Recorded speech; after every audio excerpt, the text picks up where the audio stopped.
आज सुबह मुझे मिलने आई थी हमारी अंतर्राष्ट्रीय खिलाड़ी जिन्होंने कुश्ती में भारत का नाम रोशन किया।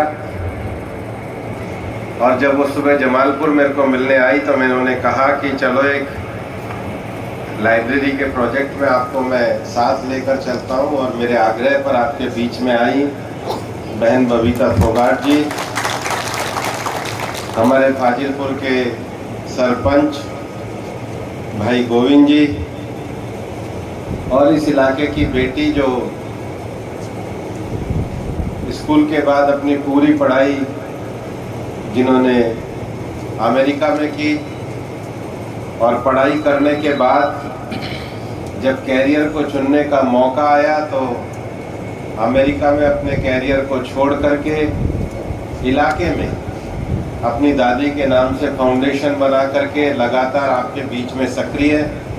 ऐसे हमारे बीच में बहन स्वाति यादव जी महेंद्रगढ़ में जो शिक्षा का अच्छा काम कर रहे हैं और मेरे साथ इस लाइब्रेरी के प्रोजेक्ट में जुड़े हुए हैं। ऐसे मेरे साथी भाई मनीष राव जी, रेवाड़ी के हमारे पत्रकार जो मेरे साथ इस लाइब्रेरी के प्रोजेक्ट में जुड़े हुए हैं, हमारे भाई शशि सैनी जी,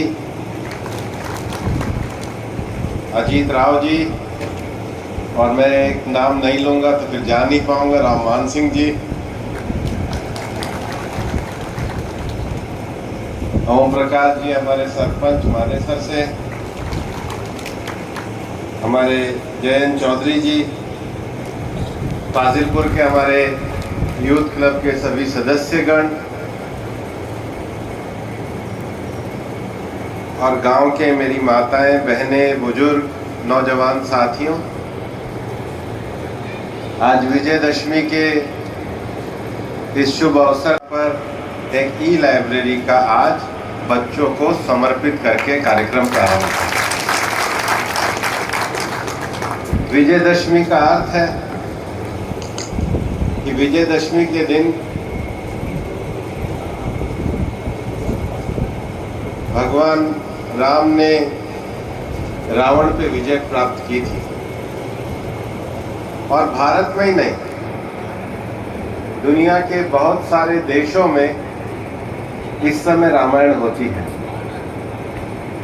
अभी मैं इसी महीने 2 बार G20 की मीटिंग करने इंडोनेशिया गया था, और इंडोनेशिया में भी मैं बाली में गया था। इंडोनेशिया, सुमात्रा एक अलग देश है, भाषा भी उनकी अलग है, लेकिन बाली के अंदर भी मुझे सबसे सुंदर रामायण देखने को मिली, जो इस बात को दर्शाता है कि भगवान राम का ये जो संदेश ये पूरी दुनिया में। मैं दुनिया के देश कंबोडिया में गया, मॉरिशस में गया, सूरीनाम में गया, सब जगह लोग रामायण के जीवन से प्रभावित हैं। मंच पे भी हमने देखा, आपके गांव ने आरती भी करी। पर ये जो राम और रावण की लड़ाई है, अगर ये 2 व्यक्तियों की लड़ाई होती तो ऐसी लड़ाई तो हर पंचायत के अंदर होती है। अगर ये केवल सत्ता लेने के लिए लड़ाई होती तो हजारों साल से राजा महाराजा सत्ता लेने के लिए लड़ रहे हैं। अगर ये लड़ाई थोड़ी बहुत जमीन के झगड़े के लिए होती तो हिंदुस्तान में सारे वकील यही काम करवा रहे हैं। ये लड़ाई केवल कोई 2 राजाओं की लड़ाई नहीं थी, ये लड़ाई कोई जमीन के विवाद की लड़ाई नहीं थी। ये लड़ाई दुनिया में इसलिए बार बार रामायण को देखते हैं कि ये बुराई पे अच्छाई की जीत की लड़ाई है।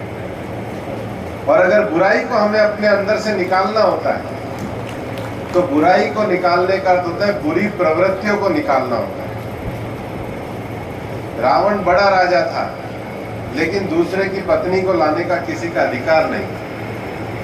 रावण बड़ा ज्ञानी था, पर ज्ञानी को नैतिकता से नीचे उतरने का अधिकार नहीं। रावण में बड़े गुण थे, पर अगर गुण और आपका चरित्र